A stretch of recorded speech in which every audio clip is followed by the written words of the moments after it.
prevalent view, even today, is that Helicobacter is a pathogen. But the more we began to study it, the more we began to find that it appeared to be protective against other diseases, causing some diseases protective of other diseases, like diseases of the esophagus, esophageal reflux, and the cancers that come after it. And what was particularly important is that these are diseases that are going up dramatically. And we know that Helicobacter is declining. And this, for me, began the idea that as certain organisms are disappearing, other diseases are rising. And I think that's really our central view about Helicobacter, is that it has cost and it has benefit. I've been interested in Oxalobacter because there's evidence in Western societies that this organism is disappearing. And we're interested in Oxalobacter because it eats oxalate, which is an end product of human metabolism. And that's important because there's a disease called kidney stones, and the most important cause of kidney stones are oxalate stones. And there has been work that suggests that having Oxalobacter eating oxalate helps protect our system from oxalate and oxalate kidney stones. So that therefore the disappearance of Oxalobacter could be important, and it actually correlates, its disappearance correlates with the rise of kidney stones in the US. So I'm interested in the question, how often do the people here have Oxalobacter?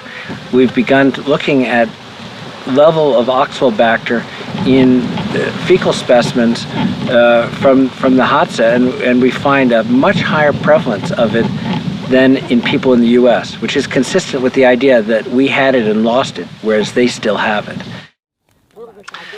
Yeah, I think that studying traditional peoples like the Hadza give us an opportunity to understand what the human microbiome used to be like before the influx, the onslaught of modernity. Modernity starting from chlorinated water and antibacterial substances in foods and antibiotic,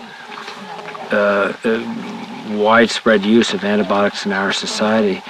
So this is a chance for us to understand what's the nature of the diversity, which are the organisms that they have, and for us to develop inferences about what are the important organisms that we may have lost and that we don't want them to lose.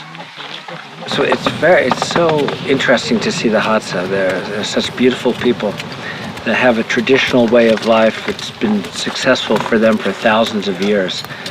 Yet everywhere around them there's progress and transition. Progress is the arrival of agriculture. Progress is the arrival of pastoralism, and it's pressing them on all sides. And it's the arrival of cell phones and antibiotics and putt-putt motorcycles and cars. And the question is, how are they going to make that transition? How are they going to adapt and continue to sustain their beautiful life and their beautiful lifestyle? And I think that's really a critical issue. And the microbiome is part of that, because they're, just as their traditional ways are under the assault of progress, and progress has very good components to it, probably their microbiome is under assault also. And coming here, we found that a lot of people are already getting treatment with antibiotics. And some of it is clearly justified, but some of it probably isn't.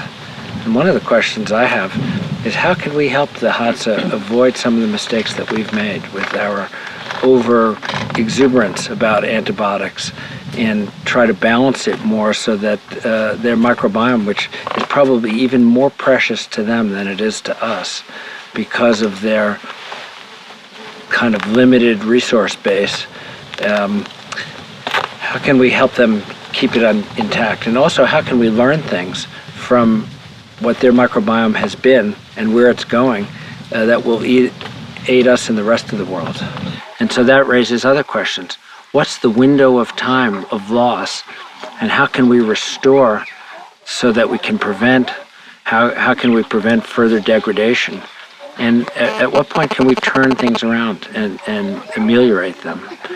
here, studying the Hadza perhaps gives us opportunities to discover organisms that one day we may give back to people in the United States or people here in Africa as well, because modernization is proceeding extremely rapidly.